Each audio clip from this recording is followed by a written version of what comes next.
চাপে থাকা অর্থনীতিতে প্রতিনিয়ত বাড়ছে জীবনযাপন ব্যয়। বিশেষ করে মধ্যপ্রাচ্য যুদ্ধের প্রভাবে জ্বালানি তেলের দাম বৃদ্ধি এবং আমদানি পণ্যের মূল্য বাড়ায় ব্যয়ের চাপ আরও বেড়েছে।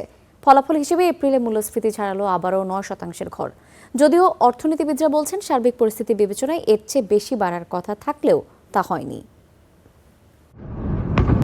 মধ্যপ্রাচ্য সংঘাতের ফলে হরমুজ প্রণালী বন্ধ হওয়ায় জ্বালানি সরবরাহ ব্যাহত হয়ে বিশ্বের অনেক দেশের মতো প্রভাব পড়েছে বাংলাদেশেও। প্রথমে বেড়েছে এলপিজির দাম, পরে জ্বালানি তেল, এর সঙ্গে আছে আমদানি পণ্যের মূল্য বৃদ্ধি। ফলাফল হিসেবে রান্নাঘর থেকে শুরু করে যাপিত জীবনের সব স্তরে বেড়েছে খরচ। এর প্রভাবে এপ্রিল মাসে আবারও চড়া মূল্যস্ফীতি। চলতি বছরের ফেব্রুয়ারির তুলনায় মার্চে খানিকটা কমলেও এপ্রিলে আবারও মূল্যস্ফীতি বেড়ে হয়েছে 9.04%।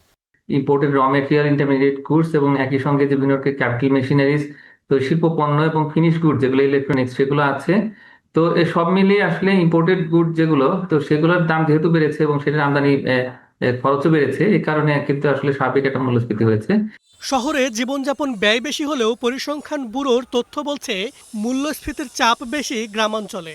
এপ্রিলে যেখানে শহরে মূল্যস্ফীতি ছিল 9.02%, গ্রামে তা 9.05%।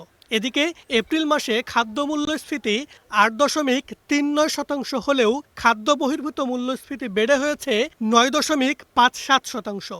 বিশেষ করে দরিদ্র এবং গরিব, মানে মার্জিনাল পাস পপুলেশন, তাদের জন্য ইম্প্যাক্টটা সবচেয়ে বেশি হবে। সো আমার প্রথম দিকে আমার ধারণা হচ্ছে যে সরকারকে প্রস্তুতি নিতে হবে, কারণ প্রাইস যেটা আমি বলছিলাম যে প্রাইসটা কিন্তু আগামীতে আরও বাড়বে।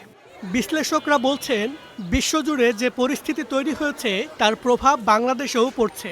তাই সরকারকে সামাজিক নিরাপত্তা কর্মসূচি বাড়িয়ে মূল্যস্ফীতি থেকে দরিদ্র জনগোষ্ঠীকে রক্ষার উদ্যোগ নিতে হবে।